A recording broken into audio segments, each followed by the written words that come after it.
के बारे में बात करेंगे, सिटीजनशिप के बारे में। हमारे कॉन्स्टिट्यूशन में जो पार्ट सेकंड है, इंडियन कॉन्स्टिट्यूशन का पार्ट सेकंड है, उसमें आर्टिकल 5 to 11 है, ये सिटीजनशिप का प्रोविजन करता है। किसके बारे में बात करता है? सिटीजनशिप के बारे में बात करता है, नागरिकता के बारे में बात करता है। देखिए, सबसे पहली बात तो आपको ये समझनी है कि सिटीजनशिप होती क्या है।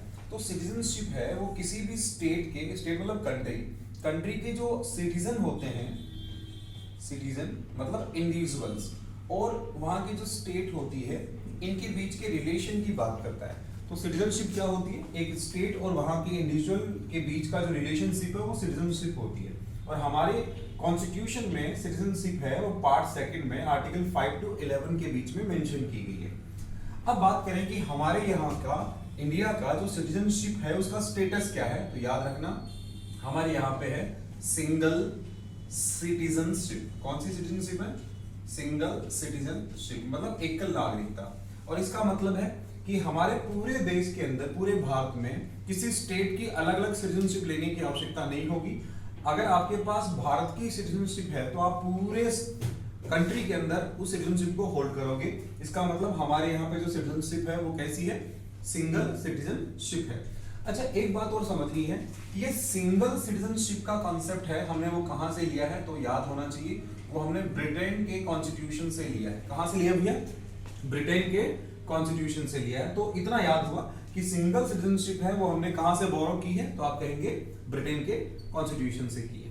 अच्छा, इसके अलावा सिटीजनशिप के दो कॉन्सेप्ट होते हैं।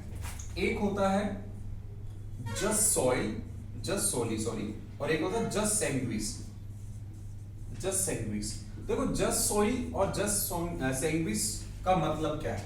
जस्ट सोली का मतलब होता है citizenship by the birth place, okay, और जस्ट सैंग्विस का मतलब होता है ब्लड टाइड्स, मतलब खून से या रक्त संबंधों से उसका नागरिकता का होना। बात समझ में? पर हमारे यहाँ पे मोतीलाल नेहरू की एक रिपोर्ट आई थी, याद रखना, एक कमीशन है ML नेहरू कमीशन 1928। इसमें ये कहा गया कि हमें जस्ट सोली सिटीजनशिप को अपनाएंगे। किसको अपनाएंगे?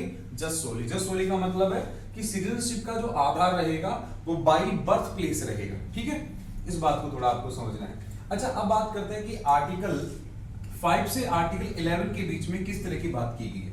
देखिए, आर्टिकल 5 है वो बात करता है कि इंडियन कॉन्स्टिट्यूशन के कमेंसमेंट के थ्रू, मतलब जिस दिन हमने भारतीय संविधान को अपनाया 26 जनवरी 1950, उस तारीख तक भारत का नागरिक कौन होगा। तो इसमें बताया कि वो आदमी जो इंडियन डोमिसाइल हो, मतलब वो भारत में उसका जन्म हुआ हो, ऐसे व्यक्तियों को भारत का नागरिक समझा जाएगा। तो वो डोमिसाइल और बाई बर्थ प्लेस के आधार पर सिटीजनशिप को डिफाइन करता है on the commencement of Indian constitution. Article 6 है वो बात करता है कि पाकिस्तान से इंडिया जो लोग आए, person who migrate to India from Pakistan, उनकी सिटीजनशिप के बारे में बात करता है। आर्टिकल जो 7 है वो उन लोगों के बारे में बात करता है जो इंडिया से पाकिस्तान गए और पाकिस्तान से वापस इंडिया आए। तो ये पाकिस्तान से वापस इंडिया आने का जो उनका आकर भारत में नागरिकता अपनाना, जिसको हम क्या बोलेंगे, बाय द रीसेटलमेंट परमिट है, उसके द्वारा आए, उनकी नागरिकता की बात करता है। आर्टिकल 8 है वो उन लोगों की बात करता है जो भारतीय मूल के हैं, इंडियन ओरिजिन के हैं, लेकिन रिजाइडिंग आउटसाइड इंडिया, मतलब वो भारत के बाहर रह रहे हैं, तो उनकी नागरिकता के क्या प्रोविजन है वो आर्टिकल 8 में मिलेंगे। आर्टिकल 9 है वो क्या कहता है? आर्टिकल 9 कहता है कि अगर आपने वॉलेंटरीली इंडियन सिटीजनशिप को त्याग दिया है और किसी अन्य देश की जो सिटीजनशिप है, नागरिकता, वो अपना लिया है, तो इंडियन सिटीजनशिप आपकी एबोलिश हो जाएगी। कहने का मतलब किसी दूसरे देश की नागरिकता अपनाने पर भारतीय नागरिकता स्वयं ही क्या होती है? खत्म हो जाती है, आर्टिकल 9 कहता है। अब आर्टिकल 10 और आर्टिकल 11 है, ये इंडियन पार्लियामेंट को पावर देते हैं। आर्टिकल 10 क्या कहता है पहले समझो, कि नागरिकता अपनाए रहने के लिए पार्लियामेंट के द्वारा बनाए गए कानूनों का पालन करते रहोगे तो आपकी नागरिकता कोई नहीं छीन सकता। लेकिन आर्टिकल 11 कहता है कि इंडियन पार्लियामेंट इतनी इंपावर्ड की गई है कॉन्स्टिट्यूशन के द्वारा, आर्टिकल 11 के द्वारा, कि वो सिटीजनशिप से संबंधित बहुत सारे संशोधन कर सकती है। मतलब पूरा का पूरा जो पावर होता है सिटीजनशिप को लेकर कि कोई व्यक्ति भारत का नागरिक होगा कि नहीं होगा, इससे संबंधित कानून बनाने का जो प्रोविजन है वो इंडियन पार्लियामेंट के पास है, जो आर्टिकल 11 में मेंशन किया गया है।